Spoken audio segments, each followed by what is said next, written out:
Thank you for those who are watching us from various parts of this country. Thank you for those who have come in this sector. Lord, we give you the glory because you are worthy. That's why we have come here. You are worthy. Unastahili Bwana. Asante kwa sababu ya neno lako tunapokea asubuhi ya leo. We give you praise and honor, Master. Thank you for your blessings upon each one of us.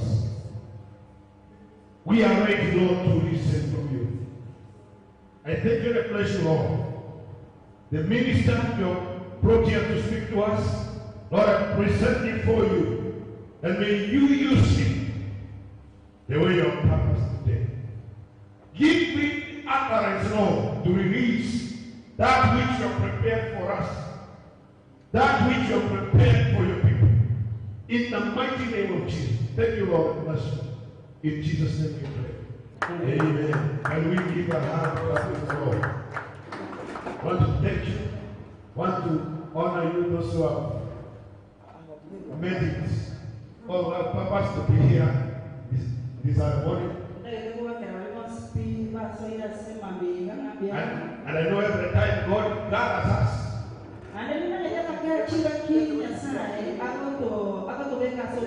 He has a special message for us. And we need to just be expectant. As the one is released, we get that which God has planned for us. I want to thank each one of you. And also thank Sister Bach because of the sensitivity that we need an interpreter. She has taken it immediately.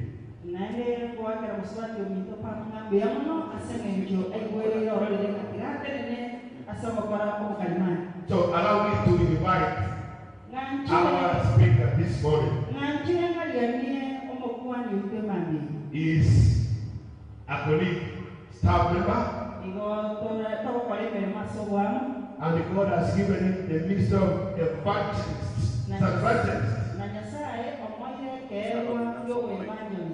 And we are happy that he accepted our invitation to be with us this hour. So he's none other than Moline, evangelist Vincent Alwini.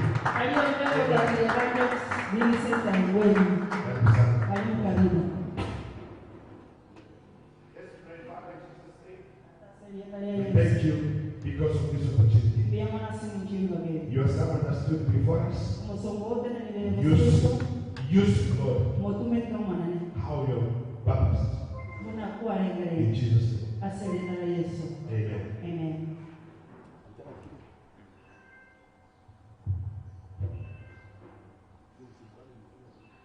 Thank you for this opportunity. Bwana Yesu asifiwe.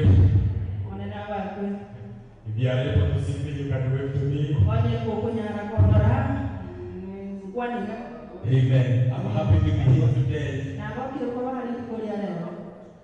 I thank the Lord for giving me this opportunity to be here today. It is by the grace of God that we are alive today. We know and we understand. There are many people who desire such opportunity. That they in their life today. They have great plans to fulfill in this life. But they have not received such an opportunity. So when we have such an opportunity, we thank God for that.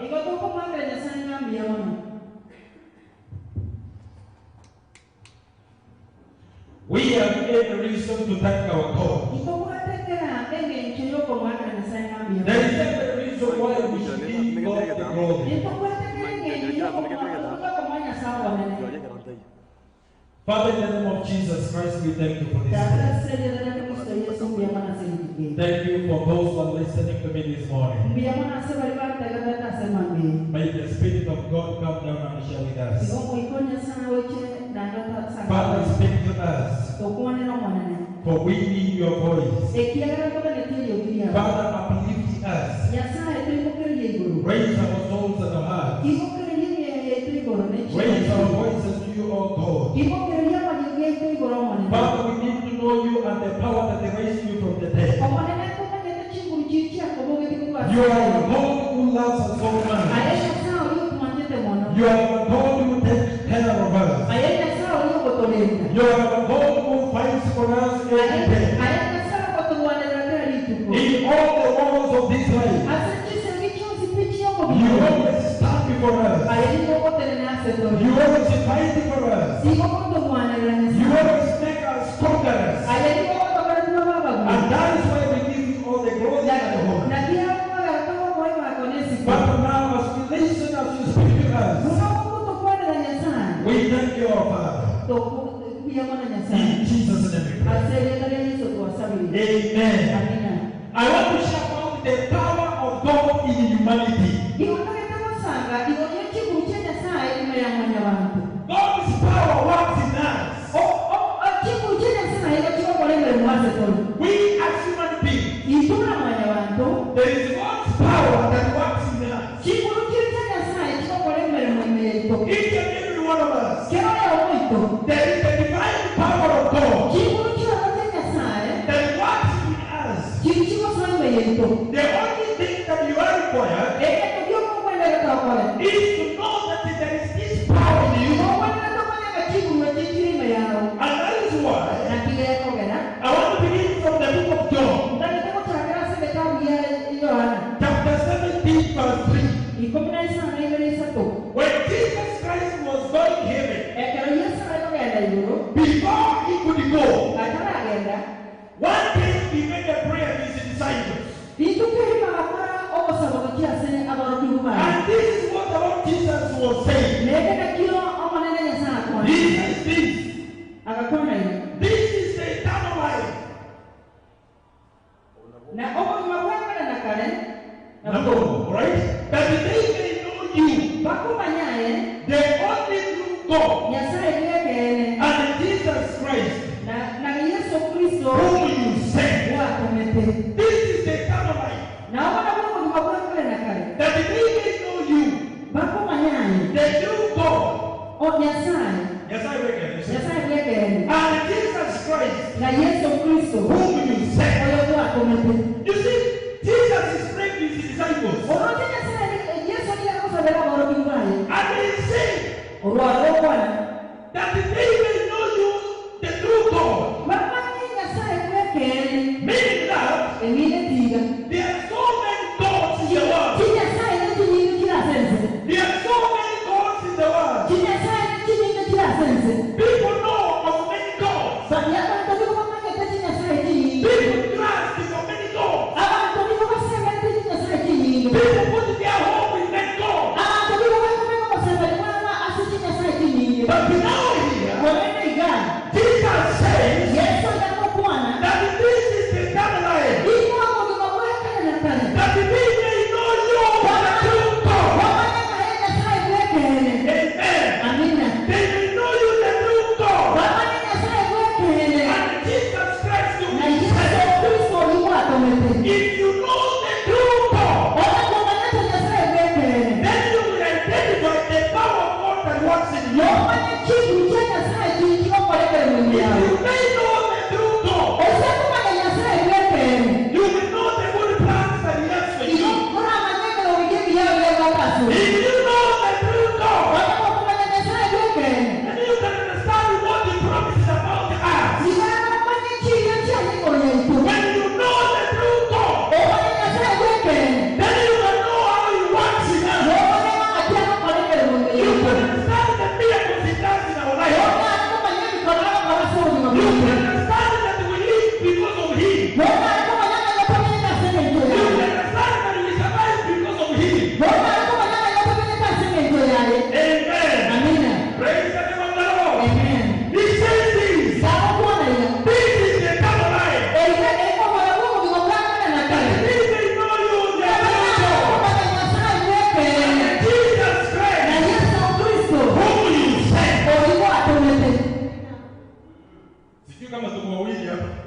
Are you there? And one day here. Okay, let's see the book of Jeremiah.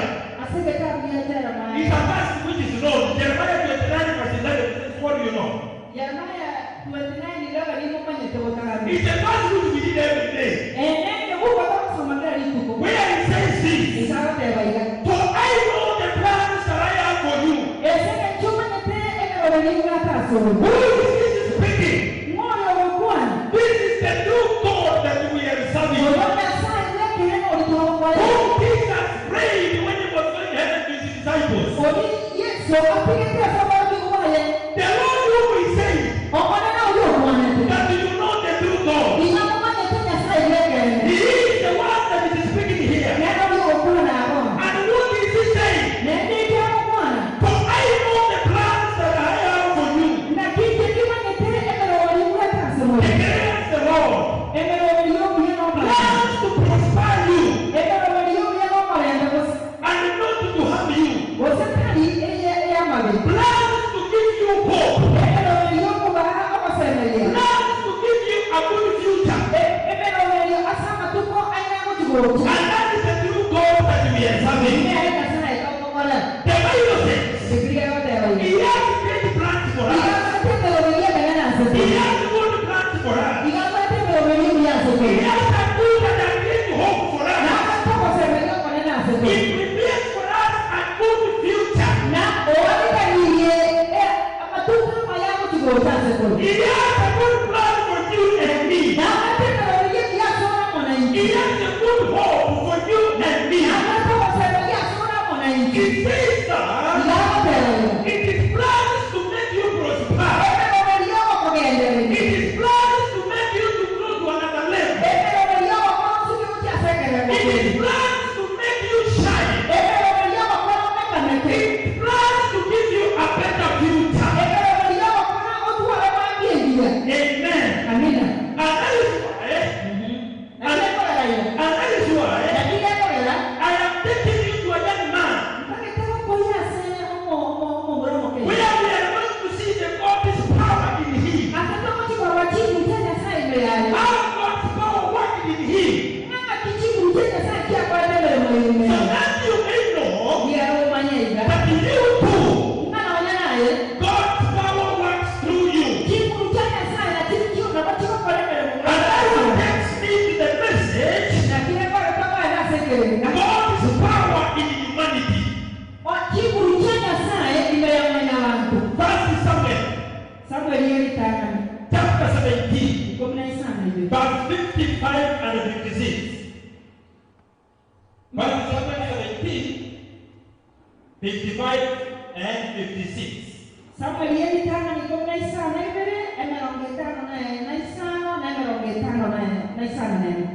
Okay, you can read it.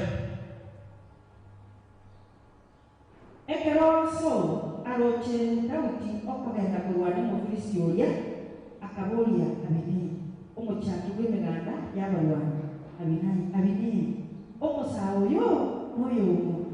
Abineri akamwiranira ay'omulwoti egenda munono mwoyo inje timumanyiti. Omulwoti agateerera Abineri genda obuulire omanye gusa omusawo oyo n'oyo omu. Thank you very much. You see here, there's, okay, a young man presented David. One day, God is preparing him. God is starting preparing him long time. But the people could not understand. There is God's power that is working in him. But the people do not understand. Not even his brothers. Not even his father. None understood God's power in him. You see one day, if you can even visit there from chapter 16 verse 10 there, when the time of David began, when David was to be anointed, you see the Lord sent Samuel there, that you go and anoint this boy.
him.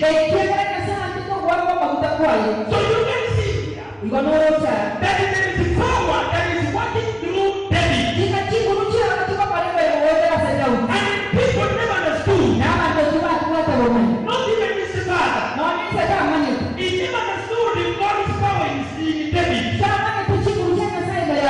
That is why they even said they would be taking care of the sheep. That is why even when he came to see the war between the Israelites and the Philistines, they didn't understand God's power in him.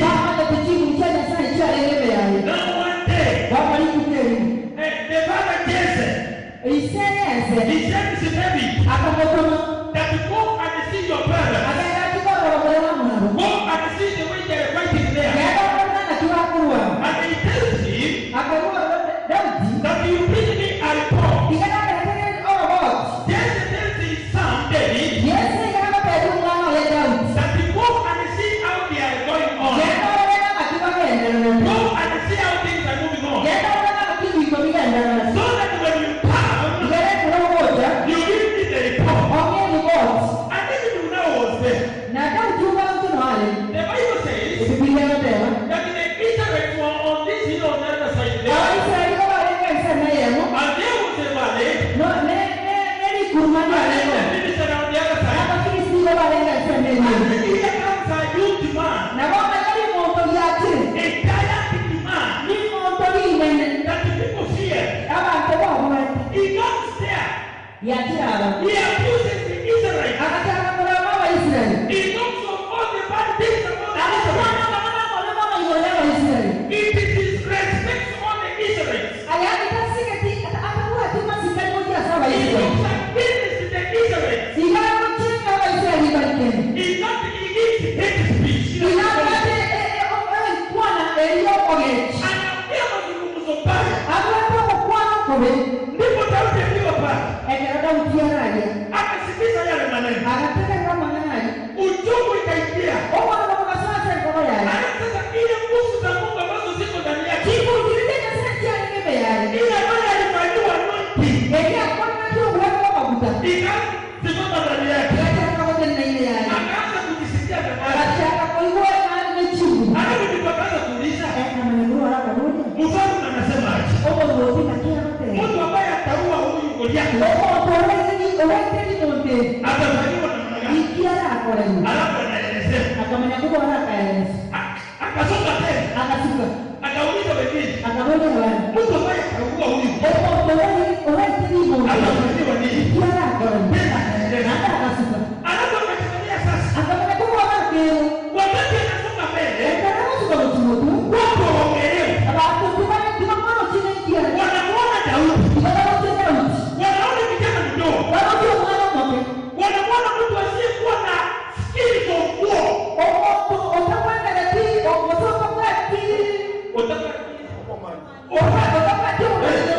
Somebody doesn't have experience about war.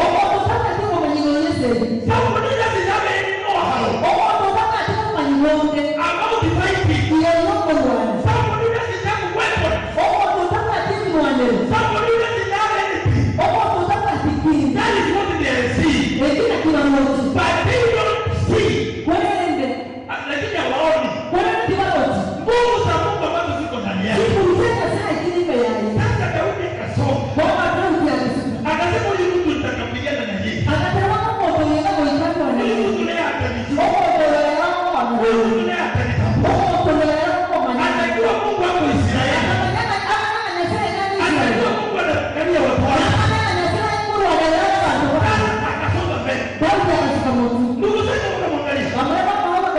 Kuna ndugu mkubwa. Akamwambia wewe kijana.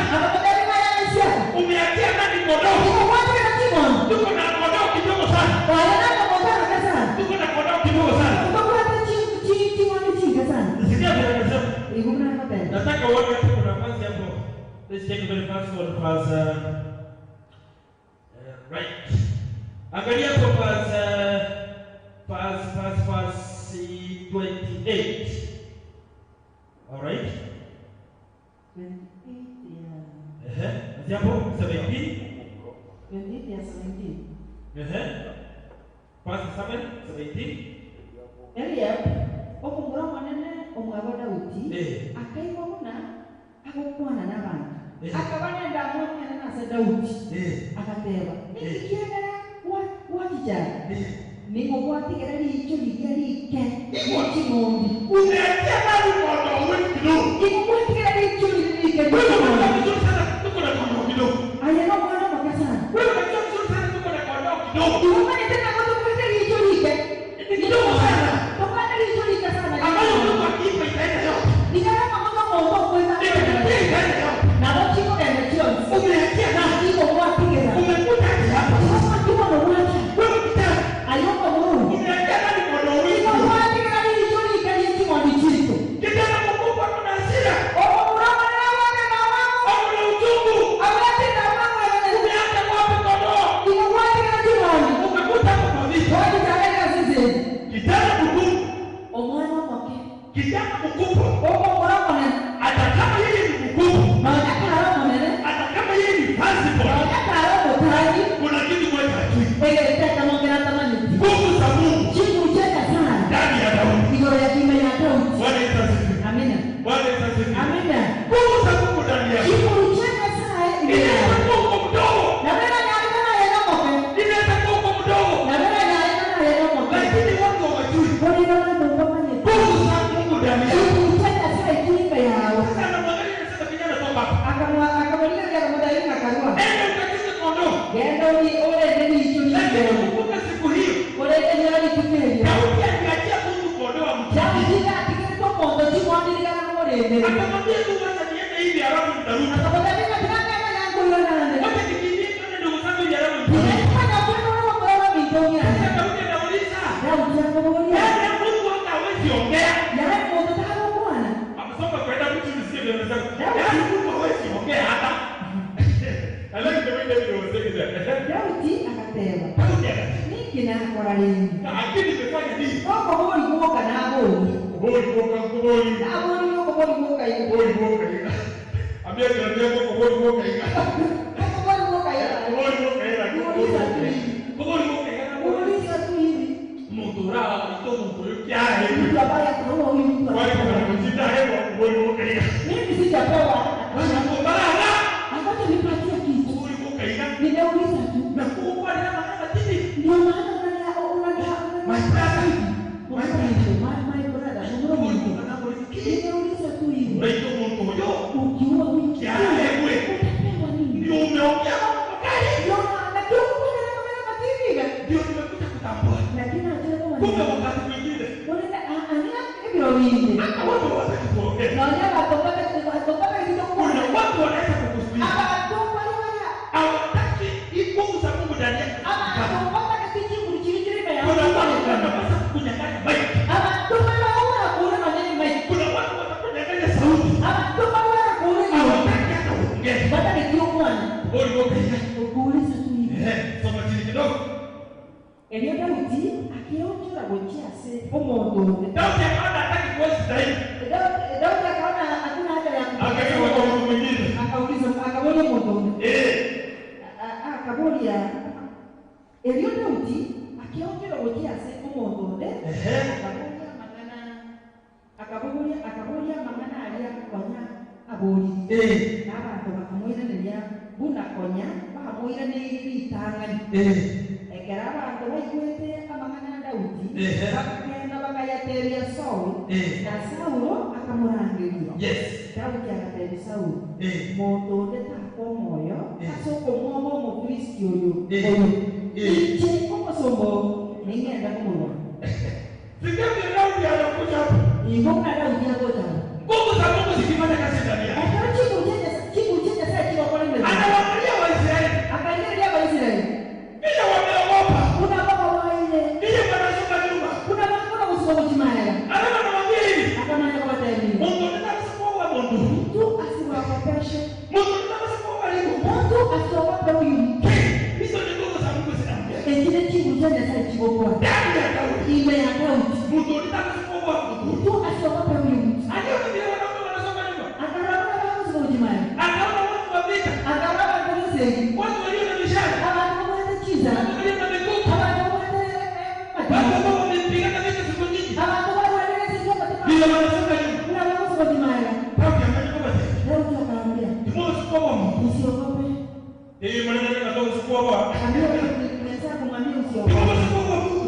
Usiogope mtu. Hata alikuwa kitu kubwa. Angalia motorina. Nani kisha kitu na hivi ya? Kividikia. Kama tuko kwa roho. Watu wanamuona wanamuona. Akikushika kidogo Na kumlipia akikushika hivi akufinyange Paulo sikujibarakashi. wakaendelea kusema Hapo huko. Daudi anawaambia msiogope huyu. Anafikiria Anaenda kitu lipo polisi tulipo. lipo Nimekuja sasa. yaje Alafu kijana mdogo. anaweka mshahara kai Sasa yeye kwa bei. akamwona kai Hapa kwa nataka hapo walimu. anakuambia msiogope huyu mtu Kijana kweli serious. akaweka amaenda kabineti Sasa anawaambia usiogope huko. wao moto Wao waliona physical fitness. bado wanawacha moto wanaye Wao waliona physical maturity. Wao waliona the physical human being. But in David, there is a different power working in his life. Hallelujah. They see David as physical human being. They see David, they see that David as physical human being. But they don't know. They see the power of God that is working in him.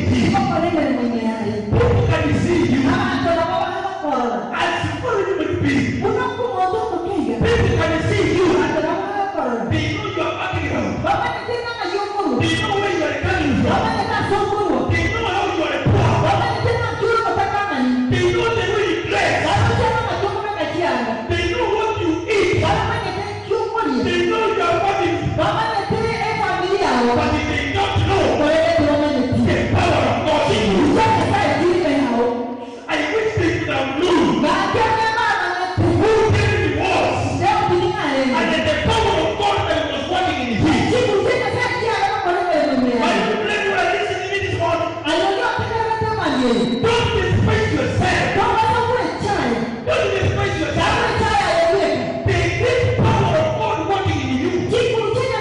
And I believe you and I take you to a greater level. The power of God working in you. Not to look upon the physical humanity. Not to look at where you are coming from. The power of God that is working in you.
Hallelujah. Sikiza. Only verse 55 ndio anasema. Soma hiyo 55. Sikia kile anasema. Anaongea na Isaya. Ekero uli afuti. Dao choko yenda kumurwani mu Kristo ya. Abineri. Abineri akamwira na yeye. Ayoko muoti. Akaenda kumwona moyo. Omuruti kaenda kumwona moyo. Umurimo manyeti. Omusawa ndibali. Timo manyeti. Timo manyeti. Omuruti akatendea Abineri. Omuruti akatendea Abineri. Yendo oli umanye. Ozo musawa yoyo. Aha. Yuko. Sikiza. Omuruti akoli. Mfalme. Unajua hizo ni nyakati, unajua ukisoma hapo hiyo kifungo ililetwa, hayo maneno yaliletwa baada Daudi amemaliza kazi. Omanyetire ekifungo ekiriko bakoletwa ekeroda ukia kunene. Hapo juu ukisoma tayari Daudi ameua Goliathi. Manyama abuyiko Daudi itire Goliathi. Yaani kwa Kiingereza tunaita subordinate clause. Yaani ama maneno yatakaleta comment na mkono wake. Yaani kwa Daudi uko ile mission. Daudi anakuwa ndio moyo. Okoli Goliathi. Alikuwa amemata na Goliathi. Lakini sasa hiyo kifungo inaleta kutoka hapo chini. Kifungo ikiwa pale kwa watu wote manataka. So that we can learn something there. Sasa umeke ndoko wako. You. Daudi Saula anauliza hivi. Daudi akamwambia Saula kaboliga. Umoza huyo. Huyo kijana. Huyo. Ni wana. Msomee pia. Ekero Saula aboje Daudi akogenda kurwani mu Kristo ya. Saula kaliri. Akaboli Abineri. Saula kaliri akaroka kulala. Omo chiki kule maganda ya barwa. Abineri. Omoza huyo. Omoza huyo. Huyo. Huyo imelea omoza huyo. Omoza huyo. Bwana asifiwe. Amen. Saula kaliri. Saula na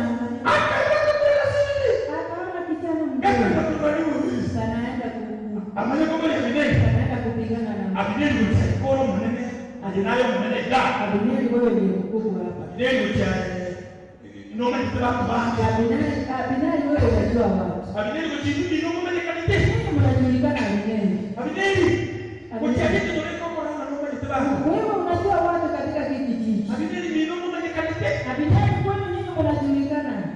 Musa huyu kijana huyo nani? Korako manyura watu. Huwa ninaona unajua watu. Korako manyura watu. Unajiona na watu. Lakini kijana ni wanani? Abineri anasema. Abineri akasema. Wao mtukale. Mumuroyo kwenda kuchaikaje bora. Huyo kijana anaenda wapi? Mimi sione kama ninamjua. Ni imani dawa ndio. Ninajua watu. Lakini huyu hata ile nimetembea kidogo. Ninajua pale wafalme wa Mungu. Yes. Lakini huyu sioni kama ninamjua. Akafikiri usoni taishia hapo. Akaleta ile story hii kwa nini leo?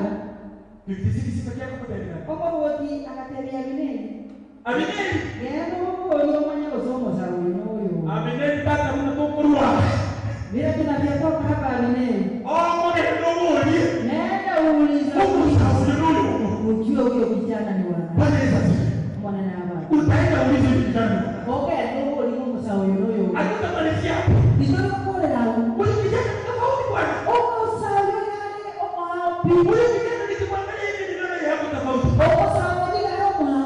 Utaenda uulize. Ndio kule ndio. Ulize nini wanani? Kama ni ngere huyo. Utauliza. Ndio kule ndio. Hawezi kuniambia ujui. Hawezi kuniambia ujui. Kama tena kama mwenyewe. Hawezi kuniambia ujui watu wapo. Kama tena kama mwenyewe. Huyo kijana tunaenda huko hivi. Sawa yale. Utaniambia ujui watu. Unajua anataka kama mwenyewe. Utaenda uulize. Walitoka ndio. Abineri akapema anaanza assignment. Abineri akaenda mbele. Yako na muulize. Yako kaenda kumuli. Huyo kijana ni wanani? Sawa yale. Ninamwona Abineri. Iko ndio Abineri. Akitembea. Hakuna. Na kwa nini jambo Ninawasalimia mjambo. umwana nani huyo? Kuna huyu kijana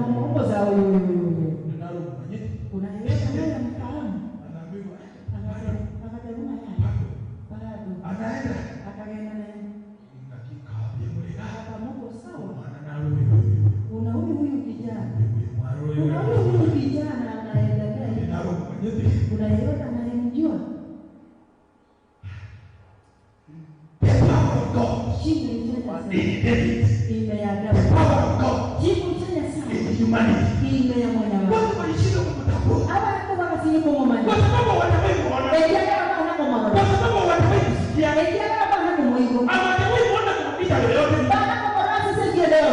Tena Daudi anakuja pale, Daudi amoja. anajaribu kuprove. Opemile kwa hiki. Ona vile anaprove hapo. Barabara kwa. Verse what? Verse 36. Verse 36. No, proof. Soma 36.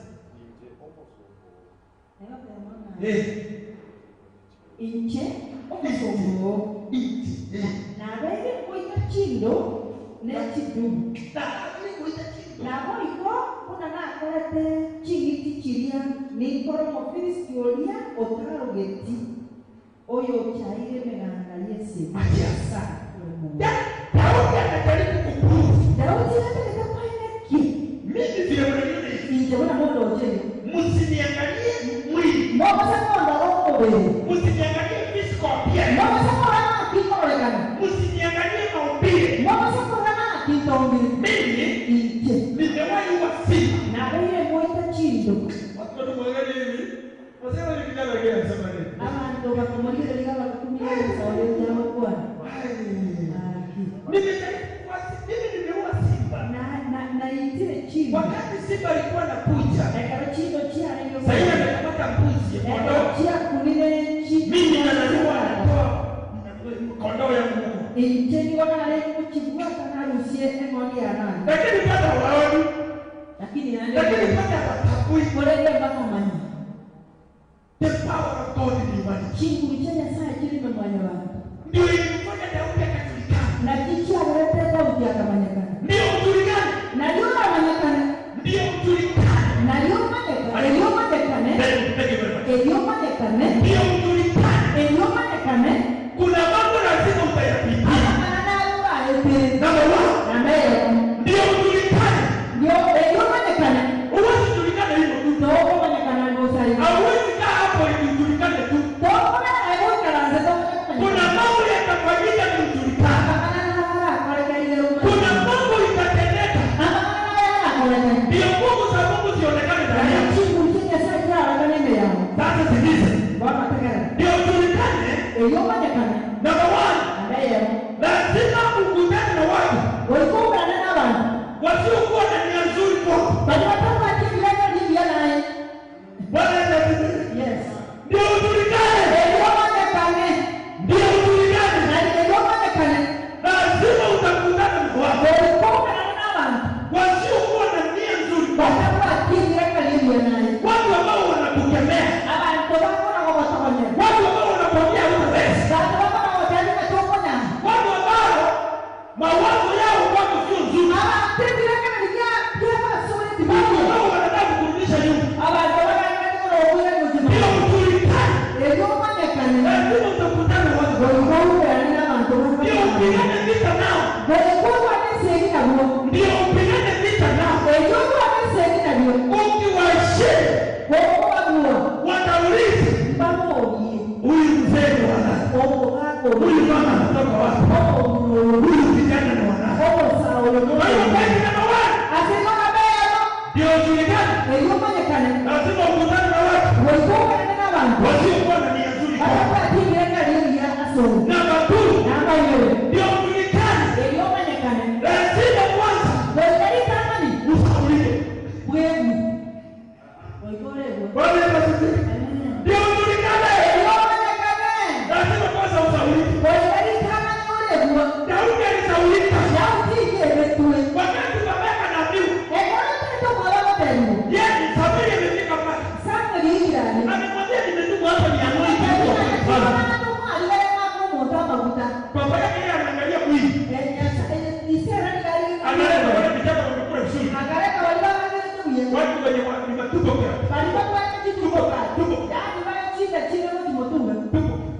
Basi watu wamekula vizuri. Wakamsahau Daudi. Kwa sababu yeye ni mnyonge. Wakabali wanamtuma ile kitu. Ndio ujulikane. Ambia ndio ujulikane. Lazima kwanza utauliza. Number 3. Ndio ujulikane. Lazima kwanza ukutane. Na vitu vya moyo. Watu wanaua moyo.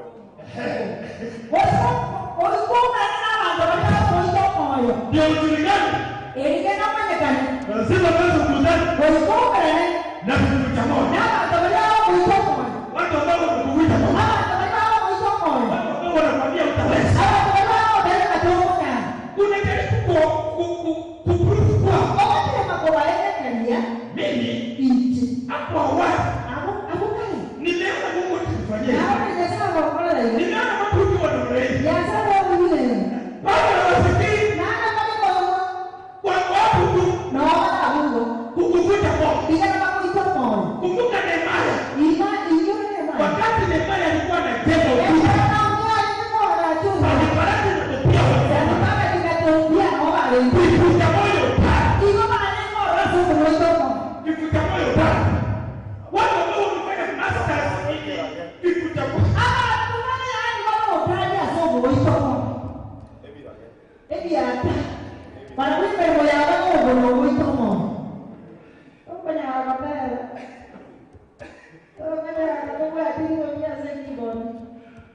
Lazima upigane vita. You prove yourself. Lakini waliibu. Unajua Wakristo wengi wanakutana vitu cha moyo. Anakuvuta moyo kidogo. Unaanza kumtumikia Mungu. Unaanza kanisa. Ulikuwa unaleta maziwa tunakuja chai kwa kanisa. Unakutana vitu cha moyo. Anakusaidia kidogo. Chai inapotea. Ulikuwa unafanya matoleo mzuri kwa kanisa. Unafanya vitu cha moyo kidogo. Wanakuvuta moyo kidogo. Mambo inapotea. Unaanza biashara yako kidogo. Unaanza unaendana juu karaka. Badala uendelee Mungu apita hapa kuishi. Unafanya vitu cha moyo kidogo. Wanakuambia hiyo mbele ni kwa hiyo. Unafanya moyo mbaya. Katika hii safari. Katika hii safari. Lazima utakutana na vitu cha moyo. Watu ambao watakuvuta moyo. Ndio ujulikane. Lazima utaupigana vita nao. You prove yourself. That you are the enemy. You are the ability. You are the principal. Wakiona umeprove. Wako wanaweza kuenda kili. Wataachana wewe. Utafanya mpango wako. Na utafanikiwa na utajulikana.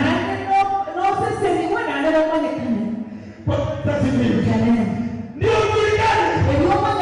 Point number 4. Lazima utakutana na watu wenye madharau na kiburi. Lazima utakutana na watu wenye madharau na kiburi. Watu wenye watakuonyesha madharau. Na hapo ndio Shetani anakamata watu wengi. Wengine wanasema sasa hii kanisa gani tu? Mahali watu wanakuonyesha madharau. Mahali watu wanakuonyesha kiburi. Watu kama hao watu. Watu kama hao watu. Watu wa madharau na kiburi. Ndio wakuzuie. Usifikie malengo yako. Sasa ukiwajua. Ukiwatambua. Watatoroka. Watakuachia barabara. Utimize malengo yako. Bwana Yesu asifiwe. Ndio ujulikane. Ndio ujulikane. Mungu anaruhusu. Unapitia hali fulani. You go a certain pain life experience. You go through a certain pain life experience.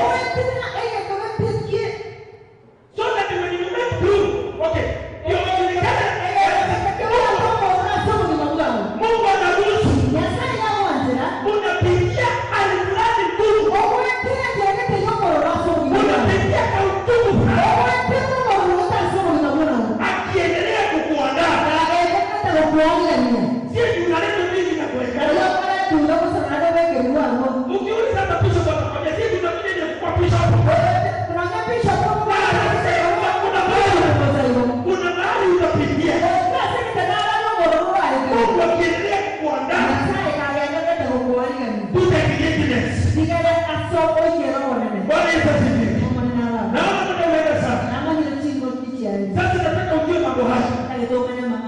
Andika trust God. Mosenda yo manene. Andika trust God. Mosenda yo manene. Number 1. Namba mo. To connect you to a great vision. Digara ako kuata ni dengereka kadang usah barang manene. Don't you wait a minute. No, unanisikiza. Trust God. Mosenda yo manene. To connect you Ako kuata ni to a great vision. ne barang manene. Because of the power that works in you. Asema chichi mchizo kwa ile neno yao. Number 2. Namba yo. Trust God. Mosenda yo manene. To connect you to a great destiny. Ako kuata ni nasa ako kaya nene. To connect you to a great destiny. Ako kuata ni nasa mchana nene neno. Number 3. Namba 3. Trust God. Mosenda yo manene. To fulfill His great plans in you. Ai kira kira oraya manene yao. Number 9. Trust God. Mosenda yo manene. To fulfill His great purpose in you. Ai kira kira manene yao. Number 9. Trust God. Mosenda yo manene. To liberate every mountain you are facing. Ana kama kuata la kuona ni kile kitu kenya owo ikere. Trust God. Mosenda yo manene. To liberate. Deliverance. Every mountain that is ahead of you. Naomba Roho Mtakatifu akufunulie uelewe vile ninaelezea. Trust God. To take away shame. Trust God. To take away poverty. Trust God. To take away diseases. Trust God. To remove pain experience. Trust God for a better tomorrow. Amen. Amen. Trust God for a better tomorrow. People need to trust God for a better tomorrow. Trust God for a better tomorrow. There is a better tomorrow for us. Through the power of God that is working for us. Nyasai Mungu sumari. Mpaka watu ulimwengu. Nyasai Mungu sumari. Mungu kiani. Mpaka watu ulimwengu. Mkwala ulimwengu. Ni hawa sugu. Mpaka watu ulimwengu.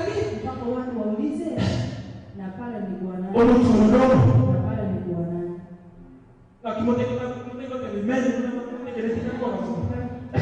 Bwana asifiwe.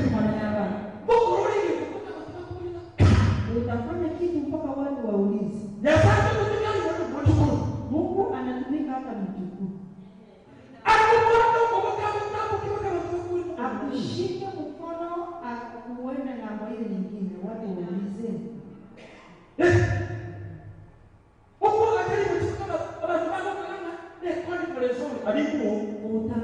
Utachenga mti mpaka watu waulize. Hii ni watu wanauliza ni hapa ni kwa mwenyewe.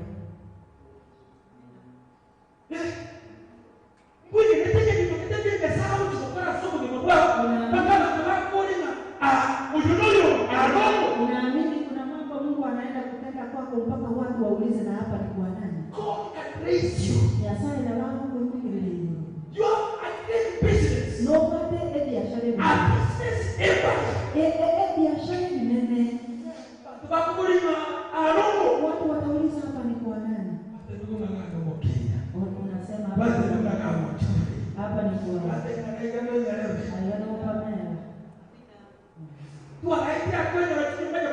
Tulikuwa tunapita pale tunaona nyumba za nyasi.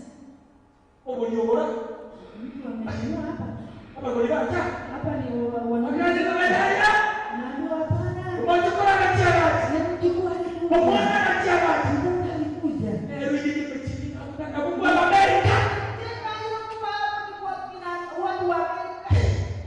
Watu wa majuu.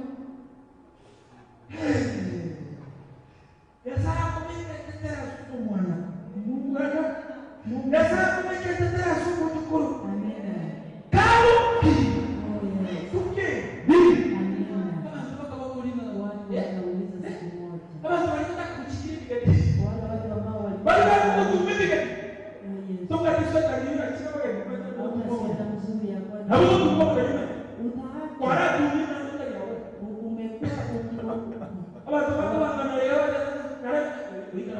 nitakuja sweta Hataweza nitakuja penda sweta. watu wanaotumia Watu wamekuruka. trust God Mwasemani mwana. sabike tendelima somo Nyasako aitera somo.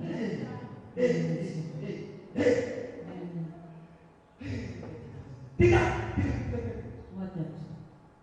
papa alikuwa anaambiwa kupeleka mtoto shule kusaidia Tato mitano tayo mayo mwana skula nao. tato mkubwa Kama na guru. hiyo nakukumbusha mpaka leo alikuwa anasema Kana. Nitakuwa hivi. Tekiko kwenye mpaka leo. haya mwingine sana Trust God. he can do something great Mungu anayetaka naso. he can do something great Na baba kwa nini nitaka. trust God for a better tomorrow Mwasemani nyasasa. trust God for a better tomorrow Mwasemani nyasasa sisi. we can rise trust God for a better tomorrow Mwasemani nyasasa asali tukolie. tunaweza kusema hapa trust God for a better tomorrow Mwasemani nyasasa asali tukolie mambo. God is raising you in a different way Nyasasa kuimukilia God is raising you for a better tomorrow Nyasasa there is the kuimukilia power of God that is working in you Chiku cha Nyasasa ndio chiwa kwa leme mwime. there is the power of God that is working in you Chiku chinya na cha Nyasasa kwa ajili. don't allow people to disrespect you Soka sasa kwa kirama. don't allow people who don't respect you Toka sasa kwa kirama kwa wataka kusikia. usiruhusu watu wenye maneno Toka sasa kwa kirama kwa usiruhusu wataka watu wenye kiburi Toka sasa kwa kirama kwa usiruhusu wataka watu ambao wanakuchukia Toka sasa kwa kirama kwa wataka usiruhusu watu wakurudishe nyuma Toka sasa kwa kirama kwa wataka trust God for a better tomorrow Sembali Nyasasa asema jua Mungu kuna mipango mizuri kwako Nyasasa yawa manyaka jua Mungu Mungu anaendelea kukuandaa kwa kile Manyaka Nyasasa yawa kwenda kukuaga Nyasasa hapo every yanayoka time you are facing Kile kinatokea kuletea it's because God is preparing you Nyasasa ni Nyasasa yawa kwenda kukuaga any pain and experience you are facing Kile kinatokea kwa roho it's kinatokea because God is preparing you Nyasasa ni Nyasasa yawa kwenda kukuaga there is hope Osema ni koro for a better tomorrow asema mbia through the power wewe na sichungu that is working now kilicho kwenda in Jesus' name. asema kwa Yesu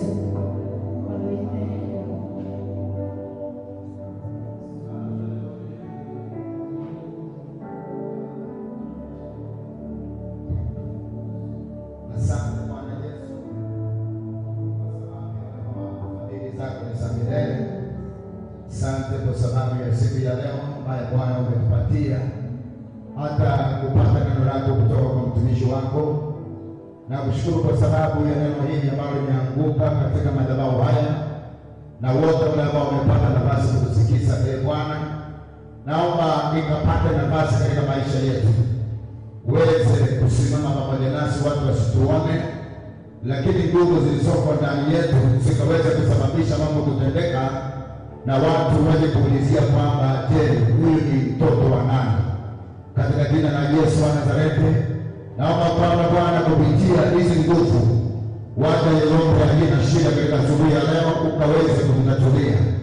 Wale ambao wako na mateso mbalimbali, milima ambayo iko mbele yao Bwana, ikaweze kurudi chini katika jina la Yesu Kristo. Asante kwa sababu wewe ni mwema, wewe ni tegemeo letu, wewe ni msaada wetu, wewe ni nguvu zetu, wewe ndiye Bwana tunayekimbilia na tunapata msamaha wa dhambi zetu. Katika siku ya leo, yeyote amepata nafasi kusikiza neno hili Bwana, zungumza pamoja na mioyo yetu, ili kwamba tukaweze kufungua mioyo yetu kwako, tukaweze kukutumainia katika mambo makubwa na hata kesho yetu iliyo bora kuliko siku ya leo. Uinuliwe na utukuzwe milele yote, maana ni mfalme. Bariki mtumishi wako, bariki wote wale ambao wanasikiza na hata kutazama. Jina lako lipewe sifa na liwe milele yote, maana hakuna Mungu mwingine aliye kama wewe. Katika jina la Baba na Mwana na Roho Mtakatifu nimeomba na kuamini, na mtu akasema amen. Amen. Amen. Amen. Bwana atubariki sana. Kwa sababu unapoendelea kujiandaa kutoa sadaka, tumepata neno. Asante sana mtumishi wa Mungu ambaye umeweza kuzungumzia katika asubuhi ya leo. Ninaomba kwamba Bwana akubariki. Sauli aliulizia akasema, na huyu kijana ni mtoto wa nani? Alikuwa amejitambulisha kwake kwanza, lakini alipomwangusa tena Goliath ilibidi waulizie, maana hakutarajia. Ilikuwa ni kama ndoto. Kuna mambo fulani Mungu atakusaidia uweze kuyafanya mpaka watu hata kama wanakujua washangae kwamba imekuaje katika jina la Yesu. Na hiyo itendeke katika maisha yako na jina la Bwana liweze kuinuliwa. Kutoka sadaka yako tunapoenda katika madarasa yetu ya Sunday school ili tuweze kuenda kufundishwa na baadaye tutakuja kwa main service ili tuweze kubarikiwa pamoja. Leta sadaka yako kwa madhabahu hapa na Bwana akubariki sana kwa jina la Yesu Kristo. Amen.